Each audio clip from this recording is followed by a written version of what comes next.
Hey, well, welcome back to Here to Talk. And what we call it, the subtitle is The One Stop Shop for Getting Unstuck.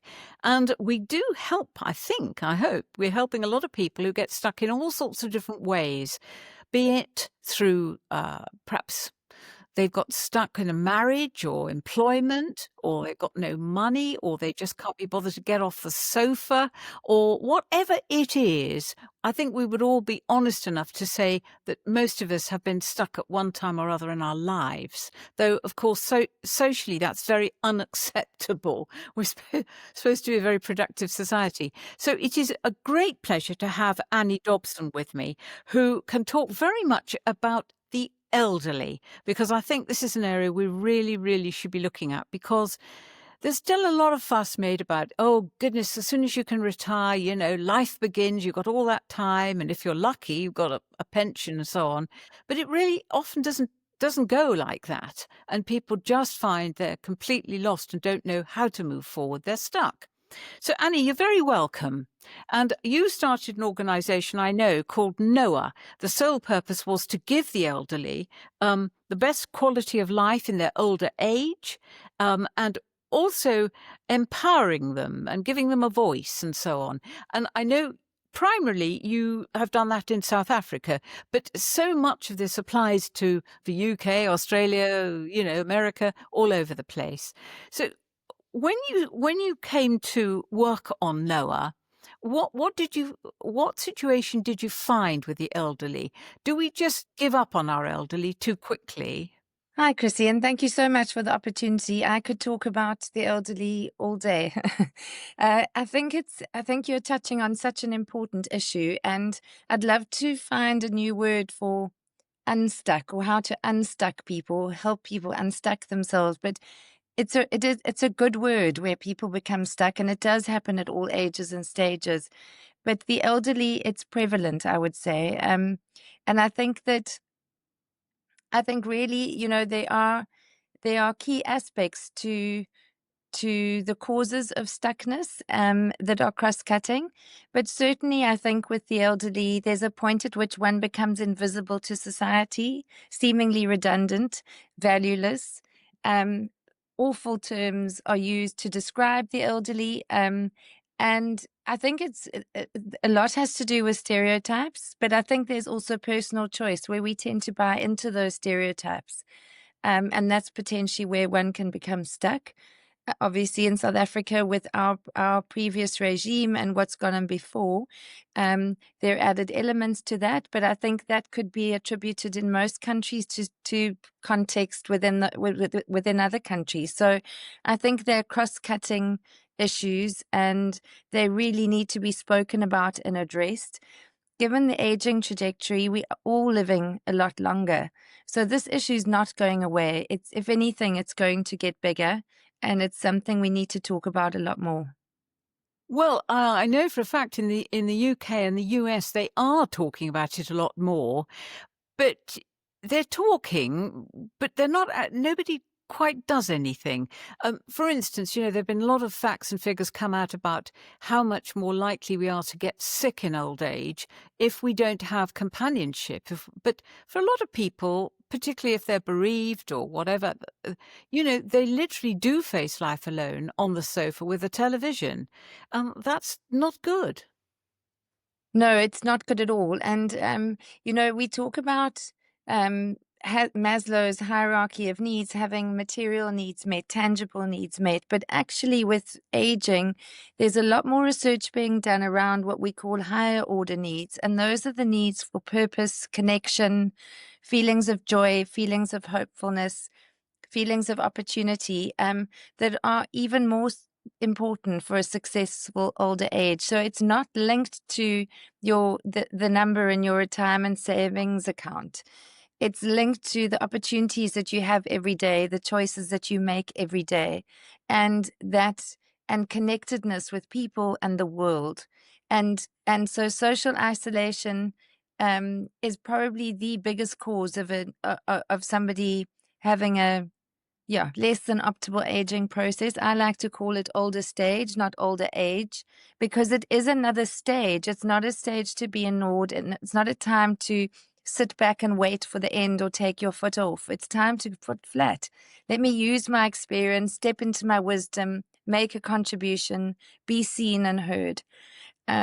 So part of it is societally in the way we see older people, and also part of it is our individual choice on how we frame who we are and how we are at a certain age. So I'm going to pin you down on what you've just said because it's very important. But for someone who is sitting on that sofa, super glued to the sofa with a telly and heading for depression, they're not sure how to move forward. How can they move forward? One of the ways is really, I think it's to get to grips with who you are and what your value is. And I'll tell you where I'm coming from on this. At NOAA, we change from a needs-based response, where our group of beneficiaries would say this is what we need, and NOAA would develop a response to that. But we didn't ever really feel like we had maximum participation or maximum uptake in the services and opportunities we laid out until we reversed this to say, who are you? What do you bring to the table? What are your strengths? What are your assets? What are the things that you can offer? And as soon as we flipped that switch to it becoming what we called strengths-based as opposed to needs-based, it changes the rhetoric, it changes the approach to from I need to I can. We reframed our language, how we spoke within the organization. And I think for the person on the couch, it's really starting with that. What can I do? What have I done? What can I do? And it's, as I say, it's not linked to money. It's all linked to purpose and connection. Those are the two critical things for an independent, better older stage. We're not going to ever get rid of some of the ailments and things that come with aging, for sure. But there's always a workaround. There's always something that one can do. You know, volunteering is desperately needed throughout the world. You know, our situations of poverty and homelessness and things are growing more and more in today's world. I think there's a greater divide between rich and poor. There's always an opportunity to do something.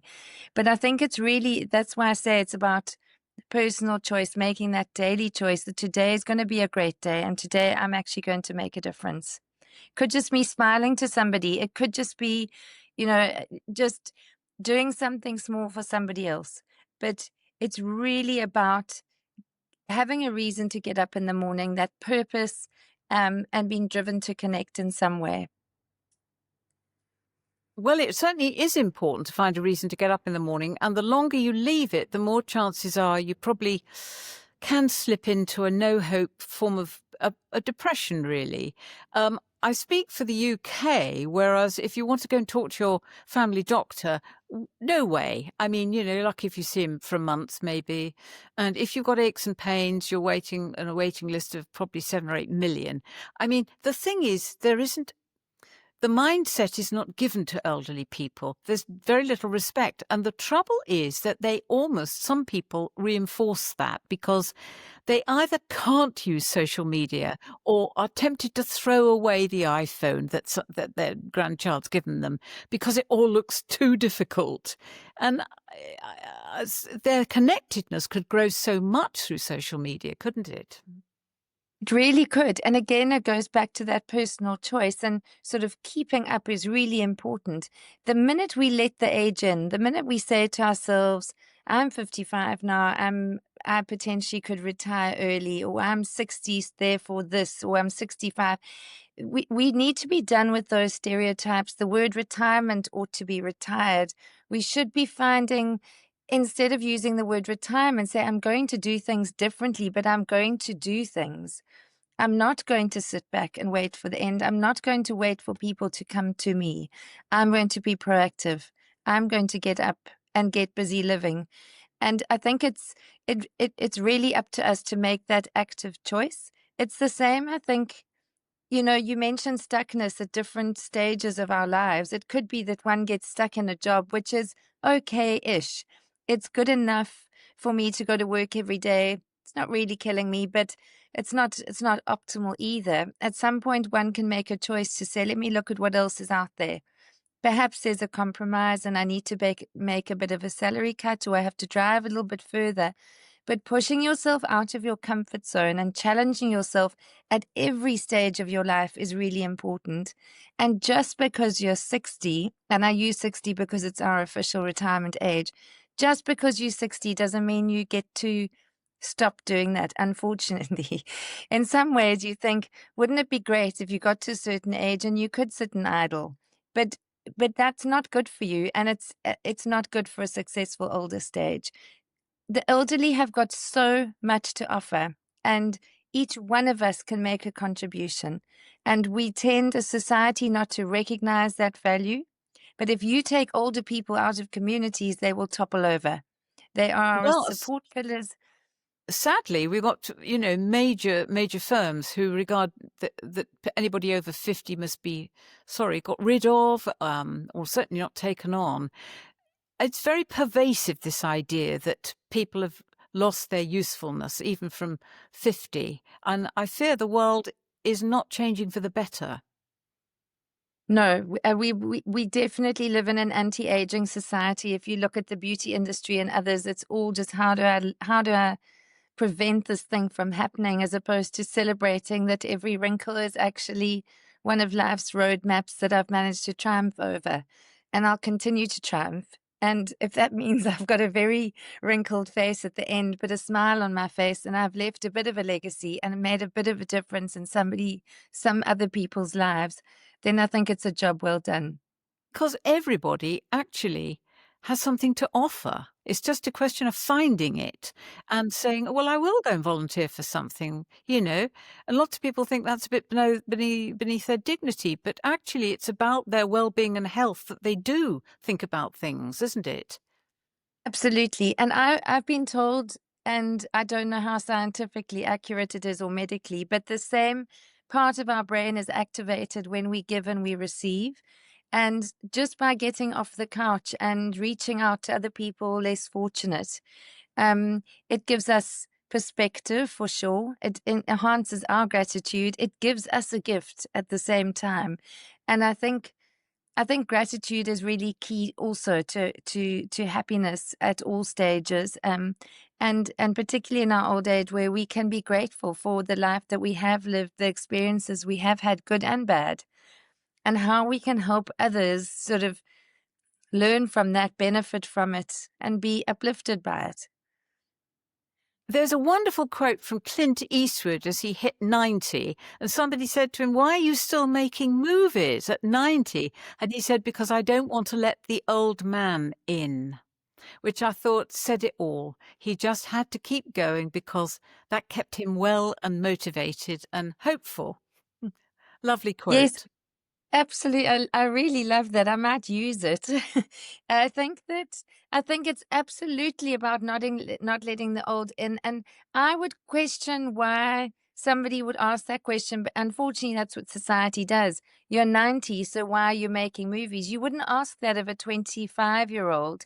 And Exactly. it shouldn't ever change. And it's not about, because I think in the back of people's minds, they think, well, you've achieved success and fame, and you've got a full overflowing bank balance. So why do you need to test yourself or put yourself under pressure? Well, my response is that we need to be under a form of tension all the time to really optimize our brains, creating new neural pathways. I think it's scary the limited amount of our brain potential we actually use, and the more we sit on the couch and don't test ourselves, we're letting those neural pathways close up. So one of the things I was told by a very, very clever professor was learning a new language in your older stage is key. And so if it's not getting up off the couch and volunteering and that doesn't work for you, and I understand where you've got people who are very introverted and it's not comfortable for them reaching out, doing those kinds of things, then learning new languages or doing it differently is certainly an option. But I think there are way more options to do something rather than Yes. nothing. And I think that, certainly in the UK, there are many more classes for people who are over 60 to try and understand Wi-Fi, computers, and all of it. And it, I think it's a good idea to try. I mean, otherwise you don't stand a chance. And I know people, as I say, who've thrown away their iPhones without really giving it a go. So maybe going to a class for that could be useful as well. Absolutely. And you're right. I think in the UK there's lots of opportunity. Noah's model is remarkable where it's come to Noah and put your foot flat on the accelerator. So everything from business skills, computer skills, phone IT, tech skills are available. Even their gardening group, which is an amazing food security program, they've got a WhatsApp group where they can post their harvest for the day, and it creates competition. It definitely creates jealousy, and even the negative emotions and challenges are good. It, rubbing up against other people also keeps you sharp. So if you see that Doris has beautiful brinjals, it might encourage you more to get stuck in and compost and water and fertilize and show your pictures on that group. I think there's and that is amongst the poor, so that's not related to money either. There's always opportunity, and I think you make a good point about digital connectedness, because they do say that the digital world, it's the slowest it's ever I mean, it's the quickest it's ever changed, and the slowest it's going to change, is creating a bigger and bigger divide between old and young. So Yeah. again, it's a choice of older people to keep up as far as possible, and ignore the eye-rolling children and grandchildren and say, no, actually, I put you on this planet. You will help me stay on it successfully. So, I think it's about agency, voice, claiming that space, but being doggedly determined to keep up and to keep busy living. Yes, and sometimes that may require, I'm not saying falling out and having major rows with your nearest and dearest, but sometimes you just have to say, I have to do this. Now, please go with me on this. Otherwise, the temptation is not to. Absolutely. And you've mentioned the UK. Noah was one of the models that Noah was born out of or built on, was the Abbeyfield Society, which was a model of housing set up for people who um were experiencing loneliness. So it's a model of communal living, and it was adapted for our context here. So we've always referred to it as ourselves as the poor man's Abbeyfield, but that communal living is also quite key. So I think we need to look also a little bit further at how we are living and how we are thinking about our older stage, and where we position ourselves so that we are able to connect with people relatively easily. Living community, yeah. So the stereotypical or typical residential facilities are no longer necessarily the right type of approach to responding to the aged, um, but certainly more living where you are surrounded by the things that you know and love, and the people that you know and love and are used to, um, is quite key. So I think that's an aspect to aging that we need to bring in. As much as we focus on retirement savings, we need to be thinking in that way too. So retirement generally has been spoken about in terms of money, but there's way more to it, that leads to stuckness other than financial resources. Well, some companies I know in the UK and the US, probably in South Africa, run courses when you're getting to the end of your working life before you retire. And those courses basically say, hey, this isn't the end. This can be the beginning. If you've just, I'm paraphrasing, but, this can be the beginning of something good for you that you've never thought of doing before. And that's very useful, I think, a retirement course in that respect. Absolutely. And there are a couple of people who are becoming well known now as type of coaches for 55 plus age group, to say, what you've been in this job, you've been in this role, what are your thoughts about the next iteration? Not how are you going to get to the end, what does the next third of your life look like? And let's talk about the skills and the experiences that you've had and how those can be applied in your next iteration. And I think that's really important. And I think that's a field that I would see growing. As you say, people who've worked hard and then suddenly stop, it's not a good situation at all. It's not. No. And it So can I lead think to a lot of unhappiness and ill health.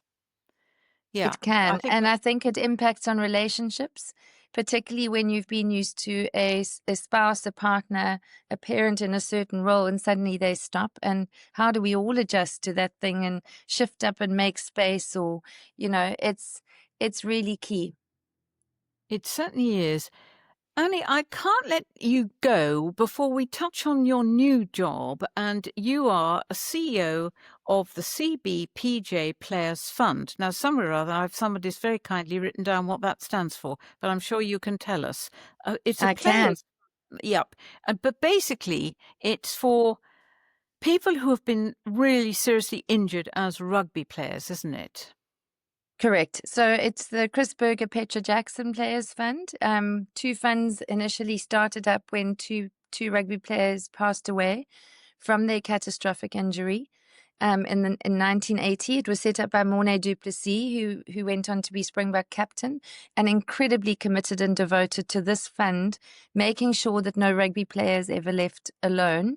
And our role is to take care, not dissimilar from Noah in the sense of taking care of people's material needs, but then also stepping into this higher order needs space of helping people to remain connected, to have a sense of purpose, and despite their limitations and inability, to be able to have hope for greater independence and opportunity, and to never ever give up. And so we accompany our recipients for life. We very sadly had a 13-year-old join us recently who has been catastrophically injured. And so there are people that have been with us for a significant period of time, and we accompany them throughout. And what's really interesting about that is when you talk about stuckness, because our accompaniment is for a long period of time, it happens at different stages. And certainly you can imagine these giants, these heroes within their communities, they've been really struck down in the prime of their lives. So they're not just adjusting like a retired person adjusts to post-career. They're coming to terms with this awful future, this new world that just was never on the cards. Their families have to adjust. And how do we help them find that hero again within themselves? So there's definitely the psychosocial mental wellness aspect is really key. And to that end, there's a little bit of crossover with aging.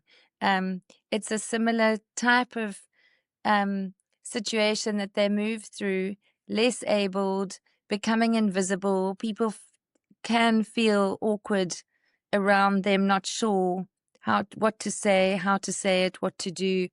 There's a lot of opportunity for us to create awareness around disability, regardless of the source of it. Ours happens to be within rugby. It happens within other sporting codes, and it happens in life in general. So we are part of a bigger group, which is the Quadriplegic Association of South Africa.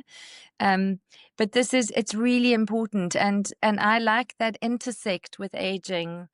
Ultimately, it's vulnerable groups, and broadly, you're dealing with the vulnerability of people, whether it's brought about by the age, like you say, through retirement, through drug addiction, through it could be an acrimonious divorce or the death of a loved one that creates that stuckness. It's how do we work with that? Who are you, and how do we find that new you, and what does that all look like, and how can we accompany you through that process? Well, that's fantastic, because what you've just described could take many years of you paying for therapy, but people haven't got that kind of money to pay for many years of therapy very often. So what you're doing is not curtailing that process, but trying to enable it, even if they can't afford therapy. Absolutely. And what we've realized is that we did a poll recently, is that there's the financial requirement, and some of our recipients have a strong requirement for the financial support. Others don't need it, but they have a strong need for to belong to our community, to have that sense of belonging, the peer group support, to know that the fund exists and others in their situation exist, and that they can reach out when they need to. So it's critical. And there, of the 130 odd unions worldwide, there are 9 funds like ours, and the UK has a fund. And has a robust response as well. So, and we connect with Australia, New Zealand, Scotland, Wales, other big unions, and it's really important work. It's making sure that the vulnerable in society aren't left behind. Yes, then the connectedness with other people is so vital.